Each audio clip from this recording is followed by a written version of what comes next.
Some and any, they are the same when it comes to the meaning, but the only difference is what type of sentences they're used in. For example, in positive sentences, 100% of the cases we use some. In negative sentences, always use any. But in questions, they're both used. It's mostly any, but whenever there is a request or an offer, so we are asking for something or we are offering something, we use some. If it's not a request or an offer, use any.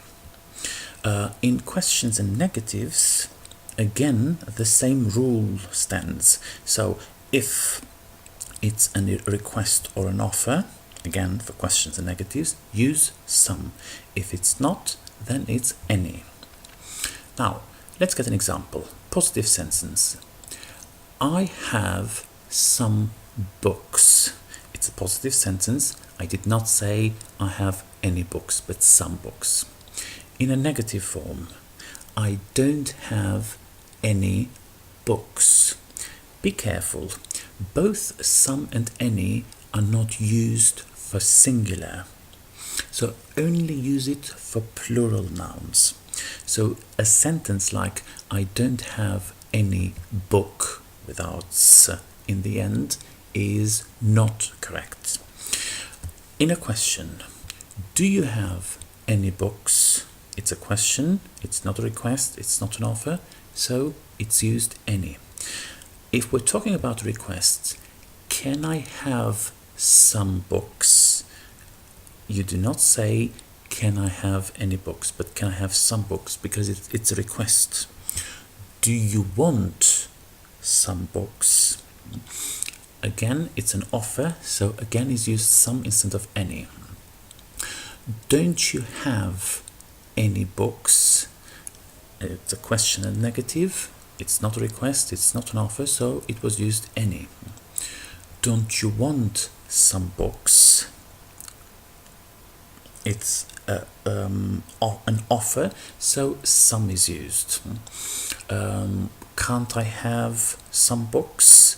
Again, request, question negative. Again, it's used some. Now, something else. Whenever you see there is,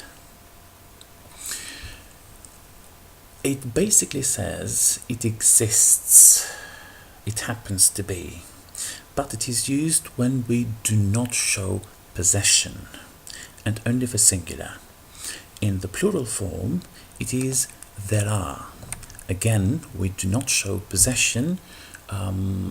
It simply means it exists.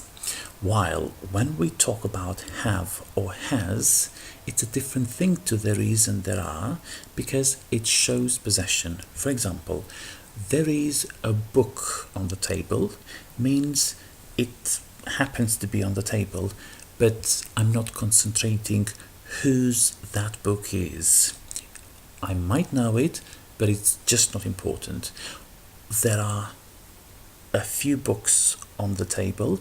Again, I'm not concentrating on possession, whose books they are. But he has a few books. Now I'm showing possession. Or they have a few books. Again, now I'm showing possession. So this is the difference between have or has in the third person and there are and there is. So there are and there is do not show possession, while have and has does show possession.